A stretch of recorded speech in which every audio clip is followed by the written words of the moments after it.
aja.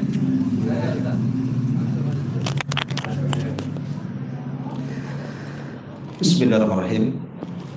Assalamualaikum warahmatullahi wabarakatuh. Bihamdillahi wassalatu wassalamu ala rasulillah wa ala alihi wa sahbihi wa mawala wa la hawla wa la quwata illa billahi wa ba'du. Alhamdulillah, di malam hari ini kembali kita bisa kumpul kembali di tempat yang insya Allah diberkahi. Dan saya minta maaf karena 2 minggu kemarin memang ada safari dakwah ke pulau, jadi kita libur ya. Tapi saya dengar sudah ada yang ganti ya. Ada yang ganti apa enggak? Ada. Apa kosong? Ada ya. Jangan sampai kosong lah ya. Kalau bisa jangan sampai kosong. Kalau saya tidak ada, cari aja ustaz yang lain supaya tetap ngaji. Tapi kita lanjutkan kajian kita, masih membahas tafsir dari surah-surah pendek dalam juz amma.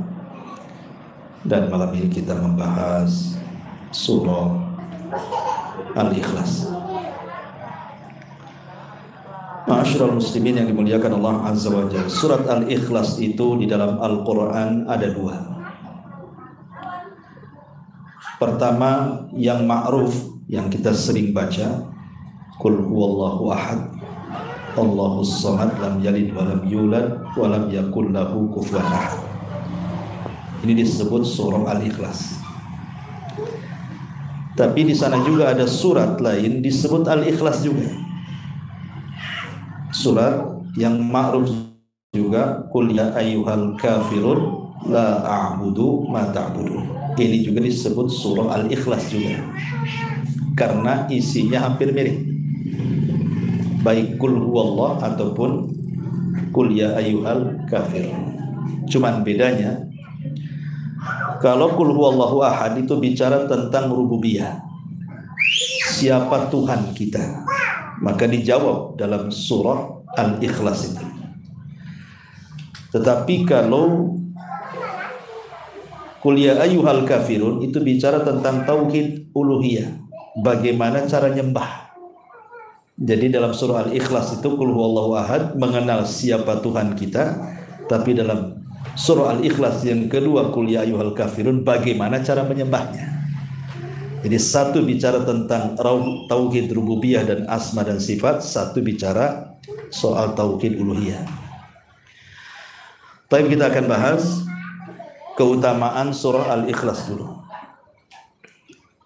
Di zaman Nabi SAW, Nabi itu kalau mengutus sebuah pasukan dalam bentuk syariah. Syariah itu pasukan khusus. Nabi tidak terlibat di situ. Disebut syariah bahasa Arabnya. Lah Nabi SAW itu kalau mengutus sebuah pasukan, yang menjadi pemimpin pasukan itu bukan dilihat dari skill berperang, bukan sudah berapa kali kamu ikut jihad, pandai gak kau menomba, berpanah, berkuda, bukan itu. Yang pertama kali menjadi ujian menjadi pemimpin perang. Tapi yang ditanyakan pertama kali oleh Rasul adalah kam hafidtum min kitabillah. Berapa banyak Quran yang kau hafal? Itu. Coba kalau semua perusahaan, ya kan, kalau ngetes orang masuk berapa banyak hafalan Quran, insya Allah itu amanah semua isinya. Ya kan? Nggak ada orang korupsi di perusahaan itu. Kalau Quran dulu tuh tesnya. Ya. Jadi Nabi SAW itu Quran dulu dites. Baru nanti yang paling banyak hafalannya, dialah yang menjadi pemimpin perang. Kata Nabi SAW, anta imamuhum, engkau yang menjadi imam mereka. Kenapa? Karena di zaman itu imam perang itu plus juga imam sholat masalahnya. Jadi satu sisi dia menjadi imam perang, sisi lain nanti ketika safar dia pun merangkap menjadi imam sholat. Makanya yang pertama kali ditanyakan Rasul itu berapa banyak hafalan yang kamu punya. Maka yang satu mengatakan aku hafal sekian dan sekian, yang satu mengatakan sekian dan sekian. Maka yang paling banyak kata Rasul, anta imamuhum. Kalau begitu engkau yang berhak menjadi imam, karena engkau yang paling banyak hafalannya. Jadi suatu ketika Nabi SAW mengutus pasukan, sudah dipilih imamnya, berangkat nih pasukan. Lah selama safar nih, imamnya ini kalau sholat yang dibaca kulhu saja. Tentu sholat-sholat jahar ya, sholat-sholat maghrib, isya, subuh itu ya. Jadi Fatihah kulhu, rakaat kedua Fatihah kulhu, asih itu saja. Jadi boring lah makmumnya nih. Masalahnya apa? Kan yang dipilih yang paling banyak hafalannya kan. Harusnya kan yang paling banyak hafalannya, banyak suratnya lah yang dihafal. Asih itu aja. Coba bayangkan. Jadi akhirnya pasukannya ini protes sama imamnya. Kata pasukannya, wahai sang imam, engkau dipilih oleh Nabi itu karena banyak hafalan. Apa tidak ada surat yang kau hafal selain Qul huwallahu ahad? Malah kemudian pemimpin perang ini mengatakan, bukan saya tidak punya hafalan, tapi saya tetap akan membaca Qul huwallah. Kalian mau sholat di belakangku silahkan, mau sholat sendiri juga silahkan. Malah digituin sama imamnya kan. Ya mau tidak mau kan harus taat kepada pemimpin. Dalam peperangan itu tidak boleh membangkang pemimpin. Bisa masalah kan itu ya. Akhirnya walaupun hatinya agak gimana gitu ya, ya tetap aja sholat di belakang dia sampai selesai perang. Ya. Akhirnya kemudian selesai perang ini, sampailah mereka di Madinah, dilaporkan sama pasukan ini kepada Nabi. Rasul, ini kami punya pemimpin ini aneh katanya. Kalau sholat asik kulhu aja. Persis kayak ibu-ibu, kulhu aja itu. Ibu ya, si kulhu lagi. Kayaknya surat favorit itu. Ya. Jadi akhirnya kemudian Nabi SAW memanggil pemimpin pasukan ini. Kemudian menanyakan alasannya. Maka kata pemimpin pasukan ini mengatakan, kenapa aku selalu membaca Qul huwallahu ahad itu? Kata dia mengatakan, fa inni uhibbuha ya Rasulullah. Karena aku suka dengan surat itu. Sama dengan kita juga kan, suka dengan surat itu kan. Makanya kalau taraweh itu, kalau lam yakunil itu agak lama kali gitu ya. Oh lama, wah lam yakunil nih, lemes gitu kan. Kulhu, oh senang nih, cepat salam, cepat balik gitu. Jadi akhirnya Rasul mengatakan, kenapa kau cinta dengan surat itu? Nah, itulah bedanya alasan kita dengan alasan sahabat. Kalau kita cinta dengan surat Qul huwallah itu karena pendeknya. Tapi sahabat ini mengatakan, kenapa saya cinta dengan surat itu wahai Rasul? Maka sahabat ini mengatakan, li'annaha sifatur rahman.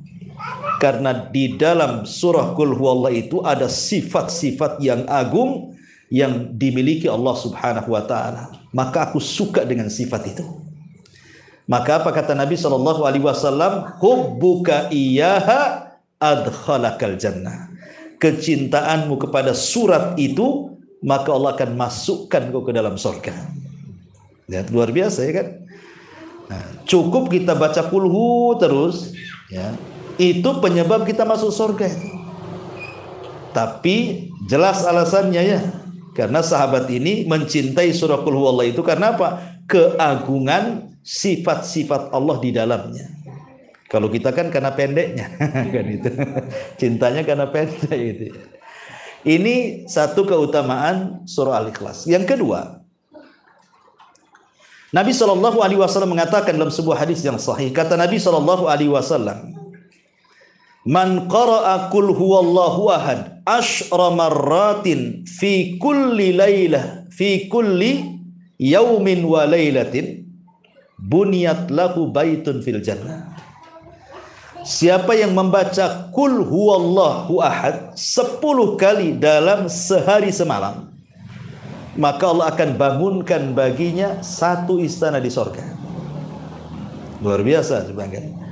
Qul huwallahu ahad 10 kali dalam sehari semalam itu cukup dibangunkan satu rumah di sorga itu.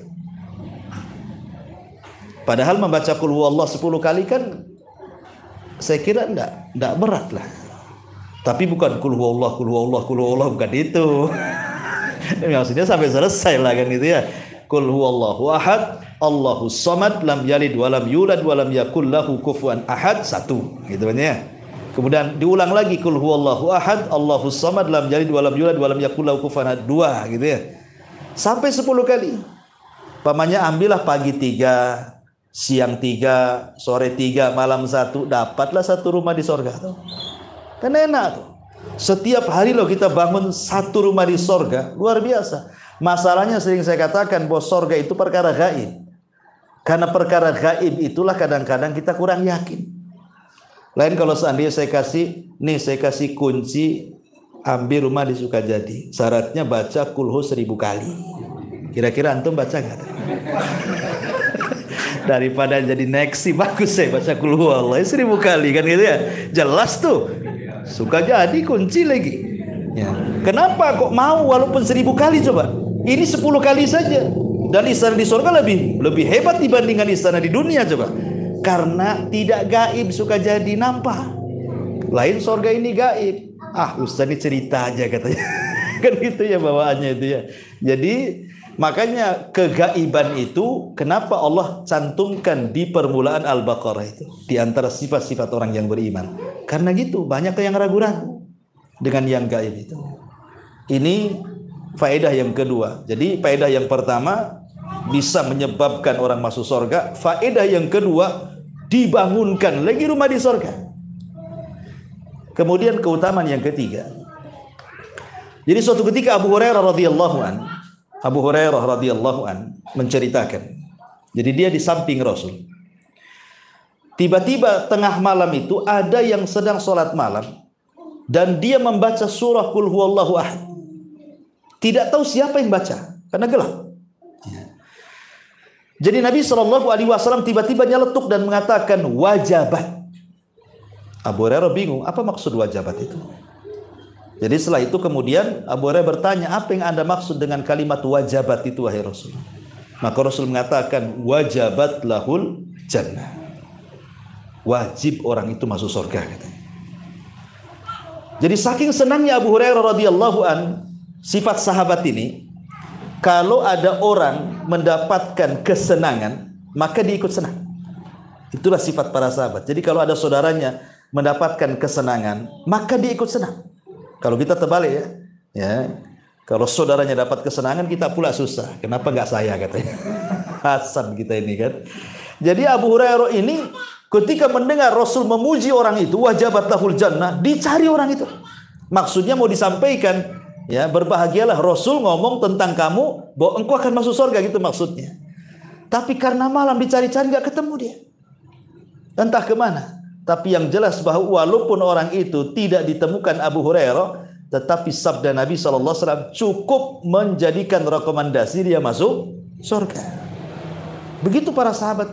Ya, makanya contoh yang lain nih, ketika Nabi SAW dengan Abu Bakar dan Umar itu pulang dari safar.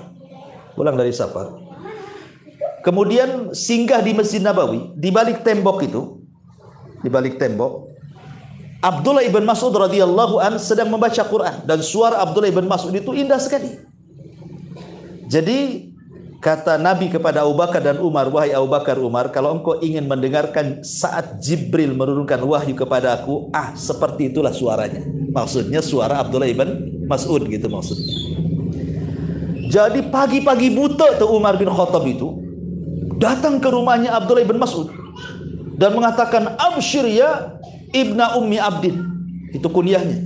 Berbahagialah wahai ibnu ummi abdin, wahai Abdullah ibn Mas'ud. Rasul mensejajarkan suaramu dengan Jibril. Apa kata Abdullah bin Mas'ud? Iya, baru saja Abu Bakar datang katanya. Padahal Umar itu maksudnya buta-buta datang itu maksudnya mau menyaingi Abu Bakar, gitu ya. Pagi-pagi buta dia, rupanya Abu Bakar lebih dulu. Gitu. Kata Umar, wah saya tidak bisa itu mendahului Abu Bakar. Asik kalah terus gitu ya. Tapi syahidnya di sini begitu sahabat itu sifatnya. Kalau ada orang lain dapat kebahagiaan ikut senang. Gitu maksudnya ya. Harusnya seperti itu, kita harus bahagia di atas kebahagiaan orang lain. Jangan susah pula di atas kebahagiaan orang lain. Nanti setruk. Taib, ini yang kedua, yang ketiga, yang keempat. Nabi SAW pernah mendengar ada seorang sahabat ketika berdoa, salah satu penggalan doanya adalah isi daripada surah Al-Ikhlas. Lam yalid wa lam yulad wa lam yakul lahu kufuwan ahad. Maka kata Nabi SAW, orang itu sudah berdoa yang kalau dia berdoa pasti diijabah. Jadi kalau seseorang berdoa mengambil sifat-sifat Ar-Rahman di dalam surah Qul huwallahu ahad itu penyebab seseorang itu terkabul doa. Bahkan lebih daripada itu, surah Al-Ikhlas itu disebut juga suratus syifa, surat kesembuhan. Jadi kalau orang meruqyah baca Qul huwallah di air putih gitu ya, kemudian diminumkan ke orang, itu jadi obat. Nah gitu saja mudah ngeruqyah itu. Baca Fatihah, baca Qul a'udzu birabbin nas, Qul a'udzu birabbil falaq, Qul huwallah, dah kasihkan, itu sudah jadi obat. Dan harus yakin ya, ruqyah itu tidak boleh coba-coba.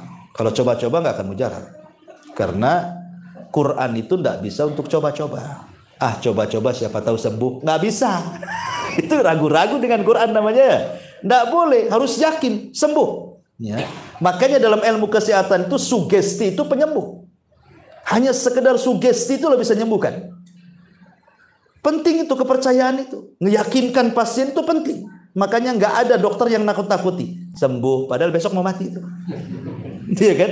Karena ditanamkan sugesti. Jangan sampai orang didonkan. Oh didonkan ya makin parah penyakitnya. Memang begitu ilmu kesehatan. Ya, jadi kalau sama orang sakit itu, insya Allah sembuh. Banyak orang sembuh kayak kamu, padahal nggak pernah sembuh kayak gitu tuh. Tapi tidak apa-apa. Ya, tanamkan sugesti kepada orang supaya orang itu ada harapan gitu maksudnya ya. Dan itu kebaikan. Ini diantara keutamaan surah Al-Ikhlas dan banyak. Kita masuk tafsirnya. Allah Subhanahu wa taala mengatakan Qul huwallahu ahad. Di dalam Al-Qur'an itu surat-surat yang dimulai dengan Qul itu cuman ada 5. Maksudnya dimulakan dengan kalimat Qul. Pertama Qul huwallahu ahad, 1. Yang kedua Qul a'udzu birabbin nas. Yang kedua, yang ketiga Qul a'udzu birabbil falaq ya. Yang keempat apalagi itu? Qul ya ayyuhal kafirun. Yang kelima suratul jin. Qul uhiya ilayya annahu istama'a nafarun minal jin. Jadi surah Al-Ikhlas, surah Al-Falaq, surah An-Nas, surah Al-Kafirun dan suratul jin. Itulah Quran yang dimulai dengan kalimat Qul. Tapi kalau Qul di tengah ya banyak. Ya seperti yas'alunaka anil mahid Qul huwa adan gitu ya. Yas'alunaka madza yunfikun Qul ma anfaqtu min khairin. Tapi kalau dimulai dengan Qul itu cuma ada 5 saja di Quran. Dan biasanya surat yang dimulai dengan Qul itu karena sebab pertanyaan. Karena Qul itu sebagai jawaban. Ya, jadi ada orang bertanya, maka jawabannya Qul, katakan wahai Muhammad. Ini jawabannya. Gitu ya. Seperti yas'alunaka anil mahid, mereka bertanya-tanya soal darah haid. Qul, katakan ya Muhammad, ini jawabannya. Gitu ya. Yas'alunaka madza yunfikun, mereka bertanya-tanya soal kemana kalau saya punya uang diinfakkan. Qul ma anfaqtum, katakan ya Muhammad, nih harta ini diinfakkan ke ini gitu ya. Lah sama Qul huwallah ini juga, ini adalah jawaban dari soalan. Jadi dalam asbab nuzul suratul Ikhlas ini ada 2. Pertama ada yang mengatakan bahwa ini pertanyaan dari orang musyrik, ada yang mengatakan pertanyaan dari orang Yahudi. Jadi orang-orang musyrik itu kita tahu bahwa orang musyrik itu mereka sesembahan mereka itu kan adalah manusia yang diagungkan, kemudian dipatungkan. Seperti contoh Lata. Ada namanya patung Lata, Uzza, Manat, Hubal kan? Lata itu diambil dari Lata Yalutu, mengadon roti. Ya, karena dulu ada orang soleh, kalau datang jemaah haji di zaman jahiliyah itu dia suka ngadon roti, kemudian digratiskan tuh, dibagikan ke jemaah haji itu. Jadi karena kebaikannya, kemudian dia meninggal, kemudian dibuatlah berhala namanya Lata. Ya, maka disembah. Ya. Begitu juga Lata, Uzza, Manat dan begitu seterusnya. Jadi bagi mereka sesembahan itu harus jelas. Ya, seperti Lata ini kan dulunya manusia, jelas bapaknya, jelas ibunya kan itu ya. Jadi orang-orang Arab itu menyangka bahwa Nabi Shallallahu Alaihi Wasallam itu menyembah kepada Tuhan yang ada bapa, ada ibu. Seperti orang Nasrani menganggap Isa anak Tuhan kan itu ya. Tapi ibunya manusia, Maryam. Kemudian Yahudi Uzair menganggap anak Tuhan dan begitu seterusnya. Jadi orang-orang musyrikin bertanya kepada Rasul, ya Muhammad, siflana rabbak. Muhammad, sifatkan Tuhanmu kepada kami seperti apa? Ibnu man, anak siapa dia katanya. Jadi anak siapa tuh Tuhanmu tuh? Maka Nabi SAW terdiam sampai turun, kul, katakan ya Muhammad, kul huwallahu ahad, Allahu ahad, Tuhanku Allah yang esa. Dia somad, semua manusia bergantung kepadanya. Lam yalid walam yulad, tidak melahirkan dan tidak dilahirkan. Walam yakul lahu kufuwan ahad, dan yang tidak ada yang sekufu, seimbang dengan dia. Jadi jawaban kul huwallahu ahad ini sebagai pertanyaan ketika ditanya siapa Tuhan wahai Muhammad. Ibnu man, anak siapa dia? Ibunya siapa dia?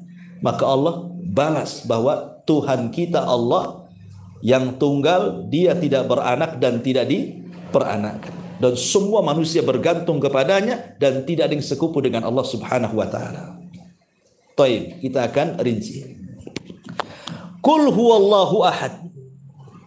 Kalimat ahad dalam bahasa Arab itu beda dengan wahid. Ada ahad, ada wahid. Kalau bahasa kita ada esa, ada satu. Kan beda. Esa dengan satu itu. Kenapa esa dengan satu beda? Sebab setelah satu pasti ada dua. Sebelum satu pasti ada kosong. Sama dengan bahasa Arab. Setelah wahid, itsnain. Sebelum wahid, sifar. Dan itu ya, kosong. Ya. Tapi kalau ahad, tidak ada sebelum dan tidak ada sesudahnya. Sama dengan kalimat esa. Coba, esa itu kan tunggal bahasa kitanya. Sekarang sebelum esa apa? Dan setelah esa apa? Kan nggak ada. Apakah dua esa? Dua juga kan? Dua esa, tiga esa jatuhnya kan itu ya. Ya nggak mungkin juga kan itu ya. Jadi ahad itu artinya esa. Wahid itu artinya satu. Satu itu memungkinkan dua, tiga, empat, lima. Tapi kalau esa itu tidak mungkin dua esa, tiga esa, empat esa. Ya esa saja. Itu maksudnya. Maksudnya apa? Ketika Allah mengatakan kul huwallahu ahad, maksudnya ahadun fi dzatihi wa wahidun fi sifatihi. Jadi ketika bicara zat dia esa. Tapi ketika bicara sifat maka tidak esa. Karena semua sifat itu banyak, tapi kembali ke yang esa. Sifat kita kan banyak gitu ya. Pemarah, pemaaf, tersenyum, kan kita satu orang tapi kan sifat kita banyak, ya kan? Lah Allah itu dia wahid dalam sifat tapi ahad dalam zat. Semua sifat kembali kepada Allah Subhanahu wa taala. Kenapa? Karena walaupun ada kemiripan nama ataupun sifat yang dimiliki Allah dengan kita, tapi akan berbeda. Karena Allah satu-satunya yang tersifati dan ternamai dengan nama tersebut. Contoh umpamanya Ghafur, Allah Maha Pengampun. Ketika Allah disifati dengan Ghafur, Allah Maha Pengampun, maka selamanya Allah itu pengampun. Selamanya. Tapi manusia tidak selamanya pengampun. Satu kali kita berbuat salah minta maaf, oke dimaafkan. Dua kali berbuat salah masih dimaafkan. Tiga kali ditutup pintu maaf, enak aja bolak-balik kau minta maaf. Ada batasnya pengampun manusia itu. Pasti ada batasnya. Allah Maha Pemberi. Pemberi Allah itu selamanya. Tapi kalau kita minta sama orang, satu kali dikasih, dua kali dikasih, tiga kali diusir. Kau ini pengemis kau ini katanya. Bolak-balik minta saja katanya. Kerja sana. Kan ujung-ujung kan marah gitu. Tapi Allah justru terbalik. Kalau kita minta kepada Allah, kemudian berhenti meminta, Allah murka. Tapi kalau kita meminta kepada manusia, berhenti meminta, manusia senang tuh. Sebab kalau makin banyak meminta kepada manusia, manusia pasti murka. Tapi kalau kita tidak meminta kepada Allah, pasti Allah murka. Nah, itulah bedanya, ya, makhluk dengan Khalik di sini. Karena dia ahad dalam segala sesuatu. Allahu ahad. Kemudian Qul huwallahu ahad, Allahus samad. Apa makna somad? Makna somad itu artinya semua makhluk bergantung kepada Allah. Ini yang harus dipahami. Kalau orang itu paham kalimat somad, itu tenang hidupnya tuh. Kenapa? Karena kita punya Tuhan yang bisa digunakan tempat bergantung. Kalau Anda bergantung kepada makhluk, seberapalah kekuatan makhluk itu?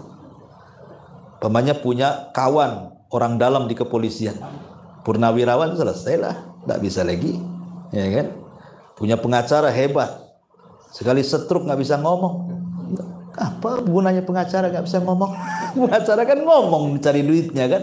Sekali setruk belok tuh mukanya, nggak bisa ngomong, selesai dia. Ya. Apa coba? Sesuatu yang disandarkan kepada makhluk itu ada batasnya, ada batasnya. Tetapi kalau disandarkan kepada Allah Azza wa Jalla tidak ada batasnya. Ingat, Allah itu yang menciptakan kita, yang terkadang juga menurunkan kesulitan. Dia juga yang mengangkat kesulitannya. Makanya bergantunglah kepada Allah, dengan kata lain bertawakallah kepada Allah Subhanahu wa taala.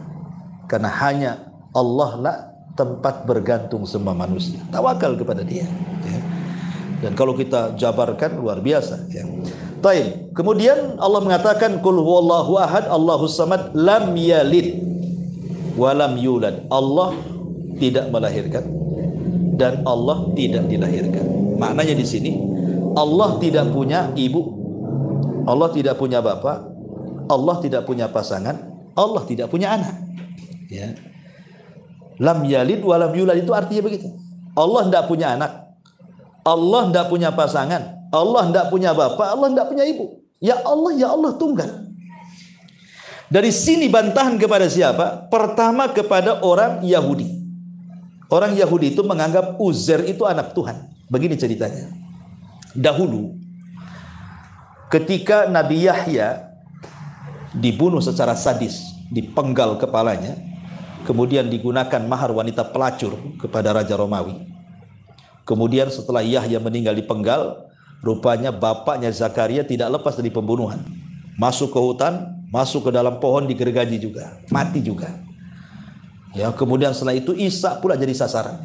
Tapi Isa diangkat ke langit sehingga dia selamat. Ya. Lah karena kekejaman Raja Herodes ini yang memenggal kepala Yahya, maka Allah Subhanahu wa taala berfirman, wala tahsabannallaha ghafilan amma ya'malu zalim. Jangan sangka Allah itu lalai kepada orang-orang yang melakukan kezaliman. Pasti Allah tidak akan lalai.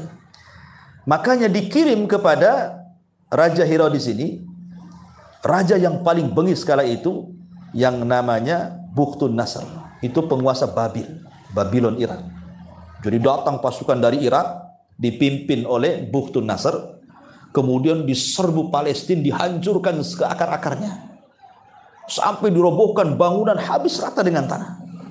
Kemudian dibantai orang-orang Yahudi, sebagiannya ditawan, dan wanita dan laki-laki jadi budak dibawa ke Irak. Ketika Raja Palestina zalim, Allah kasih lagi raja yang lebih zalim lagi. Nah itu ya, namanya wa ashgilidz zalimina bidzalimin. Selawat apa? Asgil. Wa ashgilidz zalimina bidzalimin. Jadi orang zalim disibukkan lagi dengan orang zalim. Ya. Jadi setelah kemudian dibawa kan, diperbudak gitu ya, dibawa ke Irak. Akhirnya kemudian, ma'asyiral muslimin yang dimuliakan Allah Subhanahu wa taala, jadi Palestina itu kosong, jadi negeri mati. Ya karena tadi kotanya hancur, dihancurkan Bukhtun Nasr. Lah ketika itu lewat seorang nabi, namanya Nabi Uzair. Ya, itu di Al-Quran tidak menyebutkan namanya, tetapi isyaratnya ada dalam surah Al-Baqarah. Au kalladzi marra ala qaryatin wa hiya khawiyatun ala urushiha. Ketika ada seorang nabi lewat, melihat kota Palestina hancur sampai ke akar-akarnya, dihancurkan Bukhtun Nasr. Jadi Nabi Uzair ini termenung, nengok kota yang hancur itu. Kemudian terucaplah dia mengatakan, anna yuhyillah ba'da mautiha. Mungkinkah Allah menghidupkan negeri yang sudah hancur setelah hancur seperti ini? Mungkin bahasa kita ini kalau sekarang ada Ukraina diserang sama Rusia kan, kotanya dihancurkan. Kemudian kita melihat kota itu sebelum hancur indah, tiba-tiba sudah hancur lebur. Kemudian kita berpikir, mungkin gak kota itu akan sedia kalah? Itu bahasanya. Ya, kata Nabi Uzair itu. Mungkinkah Allah bisa mengembalikan kota yang sudah hancur itu? Akhirnya kemudian Uzair itu saking ngantuknya melihat kota itu karena panas, masuk dia ke dalam gua. Kemudian tidur, tidak bangun-bangun 1 abad. Berapa 1 abad? 100 tahun. Tidak bangun tuh. Coba antum kalau lama segitu kan bangun udah berjanggut. Udah tua. Jadi ini 1 abad tidur Nabi Uzair nih. Setelah 1 abad bangun dia. Masalahnya dia kan bawa kendaraan, ya, bawa himar keledai, kemudian bawa makanan juga, bawa minuman juga. Lah makanan dan minumannya yang namanya sudah 100 tahun ya sudah nggak ada lah kan gitu ya. Lam yatasana, sudah berubah makanan minumannya sudah 100 tahun. Ya.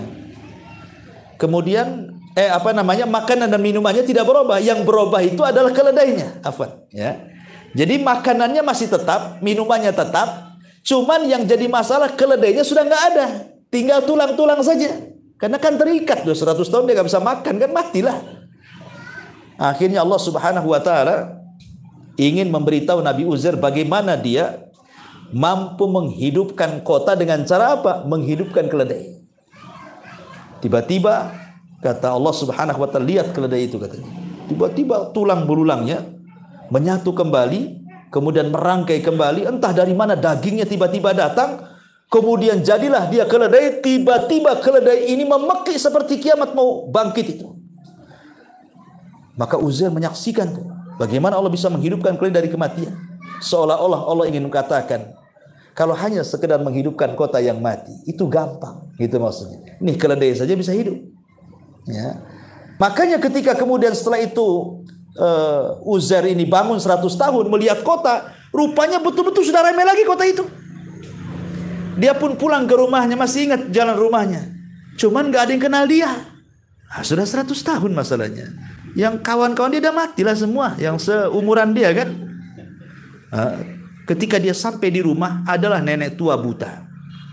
Kemudian ditanya, kamu siapa? Saya Uzair. Ah, nggak mungkin, Uzair udah mati, kata nenek tua ini. Ya, kalau kamu Uzair itu punya karamah, bisa menyembuhkan orang buta katanya. Ah, diusaplah kemudian wajah nenek itu. Akhirnya bisa lihat. Pas dilihat, oh benar kamu Uzair. Karena Uzair nggak berubah mukanya. Kamu Uzair. Dari situlah tersebar bahwa Uzair masih hidup. Sehingga kemudian orang-orang Yahudi senang. Akhirnya banyak orang-orang Yahudi datang kepada Uzair minta untuk diajarkan Taurat. Lah ketika itu papan Taurat hilang. Ketika Buktu Nasr menyerang Palestina itu papan Taurat hilang. Entah di mana gitu ya. Tapi kemudian Allah Subhanahu wa taala ilhamkan kepada Uzair sanggup menghafal Taurat di kepalanya. Sehingga orang Yahudi pun ekstrim kepada Uzair. Bagaimana mungkin Nabi Musa aja nggak hafal Taurat? Yang turun Taurat kepadanya, kok Uzair bisa hafal pula kan begitu ya? Sejak itulah orang Yahudi akhirnya menuhankan Uzair dan mengatakan Uzair itu putra Allah. Makanya Allah mengatakan dalam surah At-Taubah, wa qalatil yahudu Uzair ibnullah. Berkata orang-orang Yahudi Uzair itu putra Allah. Hanya gara-gara hafal Taurat. Dalam Islam itu yang hafal Quran banyak. Anak-anak kecil sudah hafal Quran. Enggak juga disebut itu anak Allah. Nak beranak berapa anak Allah dalam Islam tuh, kalau setiap orang yang hafal Quran dikatakan anak Allah kan? Semua jadi anak Allah lah yang ditahfidz Quran itu. Ya. Karena hanya satu-satunya kitab langit yang bisa dihafal cuma Quran. Coba orang Nasrani dengan Injilnya, ada yang hafal Injil luar kepala? Enggak ada. Gitu. Tapi umat Islam itu bisa menghafal Quran walaupun anak-anak. Bahkan ketika saya masih di Yaman itu, ada cerita orang tua usianya 80 tahun. Dia kerjanya itu bawabah. Bawabah itu security bahasa kita, bahasa Arabnya bawabah. Jadi dia tukang jaga gerbang madrasah. Sudah 80 tahun usianya. Jadi melihat orang-orang asing kayak kita orang Indonesia itu kok bisa ngafal Quran. Dia cemburu kan, dia orang-orang Yaman masalah. Tapi dia nggak bisa baca Quran. Rupanya tidak semua orang Arab itu bisa baca Quran. Ada juga orang Arab tak bisa baca Quran, ikhwan. Ya. Tapi karena keinginannya ingin hafal Quran kuat, zaman itu kan belum ada kayak gitu handphone, masih pakai tip kaset, tip Sony zaman dulu kan, pakai tip kaset itu. Jadi dia beli kaset itu, sama beli kaset 30 justru, ditaruh di posnya itu. Jadi setiap hari dia dengerin tuh satu kaset Al-Fatihah itu. Kalau dia dapat satu ayat pemanya Alhamdulillahirabbil alamin, diulang-ulang sampai 100 kali itu. Sudah hafal, nanti ke ayat berikutnya, hafal ayat berikutnya. Allah takdirkan lama-lama hafal satu Quran. Enggak ada yang mustahil, ya, kan? Makanya Allah mengatakan walaqad yassarnal Qur'ana lidzikri. Kami mudahkan Quran itu diingat sebenarnya. Semua orang bisa hafal Quran, kita aja yang malas. Bukan begitu, Ustaz. Saya ini sudah hafal wadduha. Besoknya saya tambah watin, wadduhanya hilang, watininya pun hafal katanya. Itu bukan ngapal, itu namanya nukar hafalan. Ditukar hafalannya gitu ya. Jadi itulah kadang-kadang kita. Kembali bahwa ketika orang-orang Yahudi menuhankan Uzair, maka Allah mengatakan lam yalid wa lam yulad. Tuhan orang Islam itu tidak melahirkan dan tidak dilahirkan. Kemudian orang-orang Nasrani, ayat ini juga bantahan kepada Nasrani, karena orang Nasrani menganggap Isa itu anak Tuhan. Sebagian mereka mengatakan satu di antara 3 Tuhan, bahkan yang lebih ekstrim mengatakan Isa itu Tuhan itu sendiri. Ah, itu kan ekstrim sekali. Alasannya apa? Alasannya sederhana. Karena Maryam itu mengandung tanpa bapak. Lalu siapa bapaknya kalau bukan Tuhan, gitu ya. Makanya ketika mereka punya prasangka seperti itu, Allah bantah dalam Quran, inna mathala Isa kamathali Adam. Permisalan Isa itu sama dengan Adam.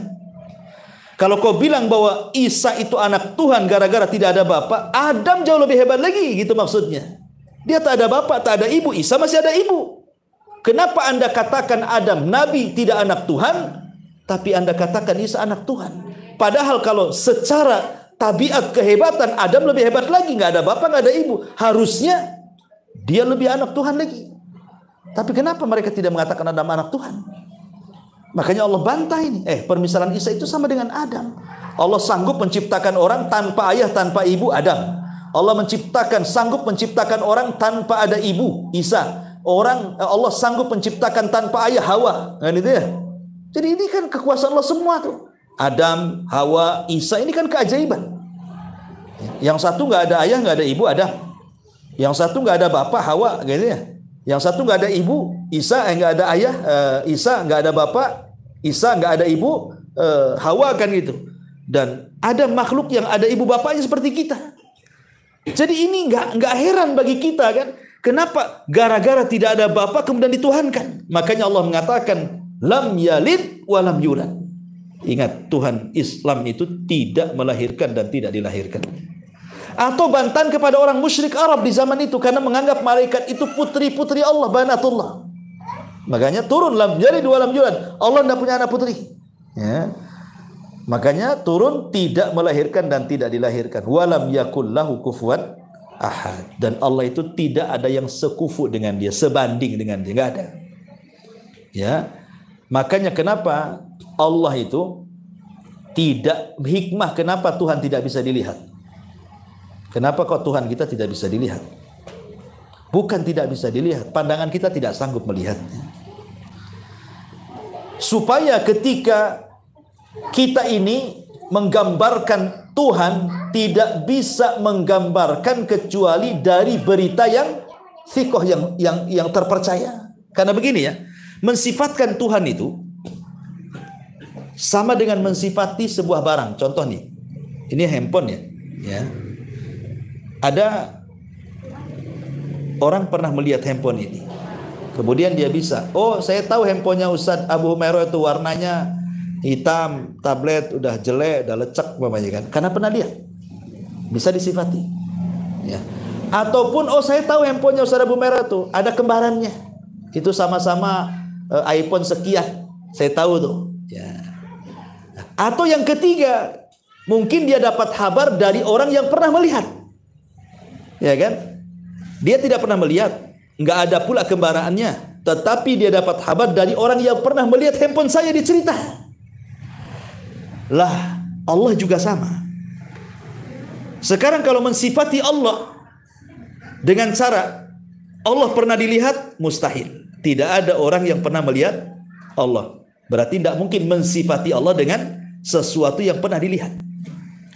Yang kedua, mensifati Allah dengan kembarannya, mustahil. Allah nggak punya kembaran. Ya, berarti yang memungkinkan mensifati Allah itu dengan apa? Dengan orang yang Allah percaya untuk menjelaskan siapa dia. Dan itu hanya satu, Nabi. Ya kan? Berarti ketika kita bicara tentang nama dan sifat bagi Allah, yang tahu tentang Allah adalah Allah sendiri. Yang kedua, makhluk kepercayaannya para nabi. Sehingga kalau kita bicara tentang zat Allah, maka kita tidak bisa bicara kecuali dengan wahyu. Nggak bisa dengan wahyu. Ya. Dan itulah kita bersyukur ikhwan. Dengan adanya Quran, dengan adanya hadis Nabi SAW, sehingga kita bisa mensifati siapa Tuhan kita. Bahkan juga bukan hanya itu, diajarkan bagaimana cara menyembahnya. Coba bayangkan, kalau seandainya tidak ada Nabi yang diutus kepada kita, tidak ada Quran yang diturunkan kepada kita, kira-kira nih manusia ketika mensifati Tuhan seperti apa? Coba, nggak kebayang sama saya.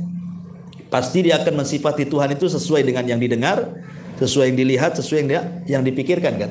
Sehingga apa yang terjadi pasti akan banyak Tuhan tuh. Makanya kita lihat orang-orang yang di dalam hutan sana, ya kan, anggaplah nggak ada ustadz masuk, nggak ada Quran masuk, tapi kan mereka nyembah juga, walaupun nyembah pohon itu ya, atau nyembah batu atau nyembah apalah, intinya kan nyembah juga tuh. Ya. Pertanyaannya, kenapa mereka sampai nyembah pohon, nyembah batu? Karena tidak sampai kepada mereka wahyu masalahnya. Sehingga ketika tidak sampai wahyu kepada mereka, akhirnya mereka merancang Tuhan itu sesuai apa yang mereka dengar, apa yang mereka lihat, apa yang mereka pikirkan. Sama dengan orang barat ketika menggambar alien. Orang barat itu tidak pernah ketemu alien deh kawan. Kita aja ditipu sama orang tuh. Ya. Ada orang Amerika ketemu alien? Enggak. Cuman kan mereka berimajinasi tinggi kan. Oh, jangan-jangan alien itu begini, dia ada antennya, dibuatlah kasih anten. Nah gitu ya. Oh, mungkin kupingnya besar, dibuatlah kuping besar. Oh, mungkin kepalanya besar, badannya kecil, dibuat kayak gitu. Itu kan kira-kira mereka tidak pernah ketemu loh. Lah itulah terjadi kalau seandainya orang tidak pernah membaca Quran, tidak pernah membaca hadis, kemudian mensifati siapa Tuhannya, maka persis seperti orang barat membayangkan alien. Akhirnya apa? Jangan-jangan Tuhan itu seperti orang. Dibuatlah akhirnya patung kayak orang. Kan itu. Yang lain mengatakan, oh enggak, bukan kayak orang. Memang kayak orang, tapi tangannya banyak. Kasih tangan banyak. Kan itu. Oh enggak ada, itu Tuhan itu punya belalai. Kasih belalai di depan. Kan itu ya. Oh, Tuhan itu bukan orang, dia ular sendok. Dibuatlah patung ular sendok. Orang kalau berpikir Tuhan sesuai dengan yang dipikirkan, nanti akan banyak macam jenis Tuhan tuh. Makanya saya pernah baca itu satu kitab itu tentang perkembangan agama di India. Di India itu 1000 agama lebih berkembang di sana. Otomatis ketika 1000 agama lebih berkembang, berarti 1000 Tuhan lebih berkembang di sana. Ya kan? Makanya macam-macam orang sana nyembah, sampai sapi pun disembah. Ya. Ada orang sapi masuk pasar gitu kan, makan kangkung, jangan diganggu, itu Tuhan lagi makan kangkung.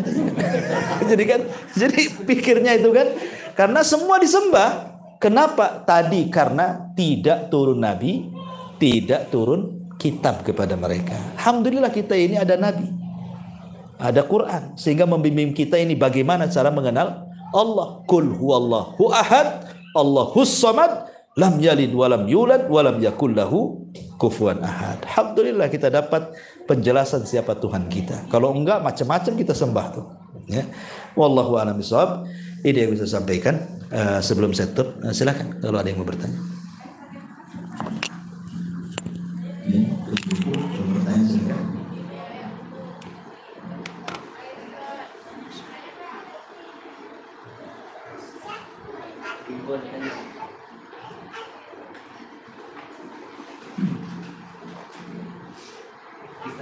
Oke. Dan untuk menanggapi ini Ustaz, ada yang juga yang bilang Tuhan itu ada di mana-mana. Nah, kadang-kadang ada yang bilang ada di dekat rak nadi. Itu gimana menanggapinya Ustaz? Ada ya, itu juga ada dilema juga di sana. Iya. Alhamdulillah. Sebenarnya pemahaman seperti ini itu ada sejarahnya. Jadi dahulu ada orang namanya Jaham ibn Safwan. Jaham ibn Safwan. Dia berguru kepada Jad ibn Dirham. Jad ibn Dirham berguru kepada Aban ibn Sam'an. Aban ibn Sam'an berguru kepada Talut. Talut berguru kepada saudari daripada Labid ibn A'sam. Labid bin A'sam itu penyihir Nabi. Jadi silsilahnya ilmunya Jahm ibn Safwan ini dari penyihir Nabi. Jahm ibn Safwan ini berdebat dengan seorang kelompok yang disebut dengan Sumaniyah. Jadi orang-orang Sumaniyah ini mereka tidak menyembah kecuali Tuhannya harus mencocoki panca indera. Kalau bisa dilihat, bisa disentuh, bisa dicium, baru mereka sembah. Kalau nggak nampak, nggak mau nyembah mereka. Ya, mereka mau nyembah kepada Tuhan yang nampak saja. Itu namanya kelompok Sumaniyah. Ya seperti orang-orang penyembah berhala umumnya lah, Hindu, Buddha dan yang semacamnya lah kan. Itu kan arcanya ada gitu ya. Sementara pemahaman si Jahm ibn Safwan ini justru dia mengingkari bahwa Tuhan itu tidak punya nama, Tuhan itu tidak punya sifat. Kenapa? Kalau Tuhan punya nama nanti sama dengan makhluk. Kalau Tuhan punya sifat sama dengan makhluk. Makanya dia mengingkari bahwa Tuhan itu tidak punya nama, tidak punya sifat. Berjumpalah ini dua kubu yang berbeda. Satu terlampau ekstrim menyembah Tuhan harus sesuai panca indera. Yang satu pula mengingkari Tuhan itu tidak punya nama, tidak punya sifat. Akhirnya berjumpa, berdialog nih dua kelompok ini. Jadi orang-orang Sumani ini bertanya kepada Safwan ibn Jahm ibn Safwan ini, ya Jahm, siflana rabbak. Jahm, sifatkanlah Rabbmu itu seperti apa? Seperti apa? Apakah dia lonjongkah, dia bulatkah, dia apa? Seperti apa? Tuhan itu seperti apa? Karena Jahm ibn Safwan ini mengatakan tidak ada nama, tidak ada sifat bagi Tuhan. Kalau ditetapkan nanti sama dengan makhluk. Bingunglah Jahm ini. Mau mensifati dia mengingkari sifat, mau kasih nama dia mengingkari nama. Akhirnya dia mengatakan ginilah jawabannya. Tunggu sebentar. Tunggu beberapa hari berikutnya. Akhirnya dia masuk ke dalam rumah 40 hari tidak sholat. 40 hari tidak sholat dia. Mikirin jawaban tentang siapa Tuhan. Gitu. Kalau kita kan gampang siapa Tuhan, qul huwallahu ahad, selesai kalau kita. Kan itu. Ini mikir siapa Tuhan saya ini. Setelah 40 hari dia nggak sholat, Bu, keluar dia. Dia datang kepada orang-orang Sumaniyah, saya punya jawabannya katanya. Apa jawabannya katanya? Tuhan itu seperti angin katanya. Kamu kan bisa merasakan tuh angin tuh. Bukan berarti tidak ada angin, kan ada tuh angin tuh katanya. Jadi Tuhan itu seperti rih, seperti angin. Bisa dirasa tapi tidak kelihatan. Kata Jahm ibn Safwan itu. Jadi Tuhan itu bisa kita rasakan walaupun kau tidak nampak katanya. Jadi orang-orang Sumaniyah mengatakan, gimana kamu ini Jahm? Bukankah kamu mengatakan Tuhanmu tidak punya nama, tidak punya sifat?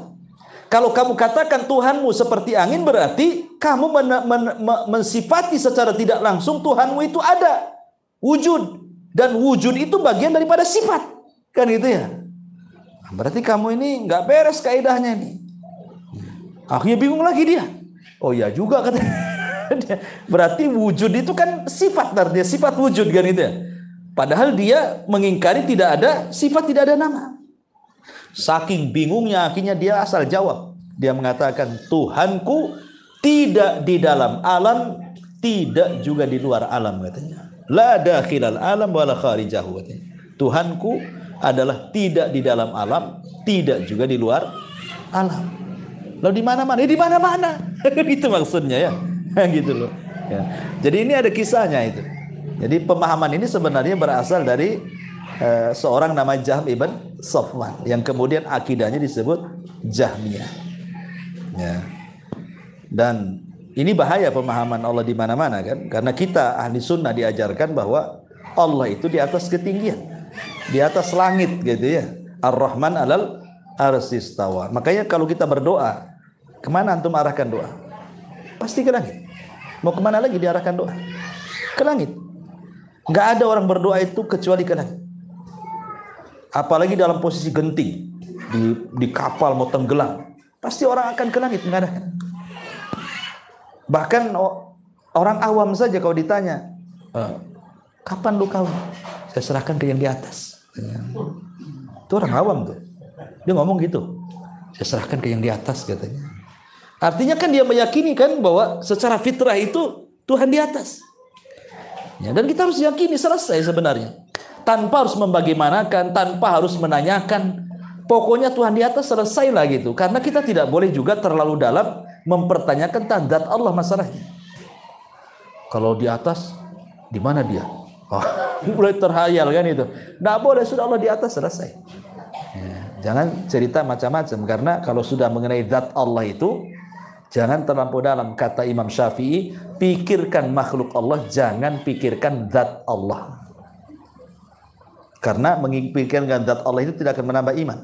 Tapi kalau memikirkan makhluk Allah, menambah iman. Seperti Allah mengatakan, afala yanzuruna ilal ibili kaifa khuliqat. Tidakkah kau lihat unta itu diciptakan?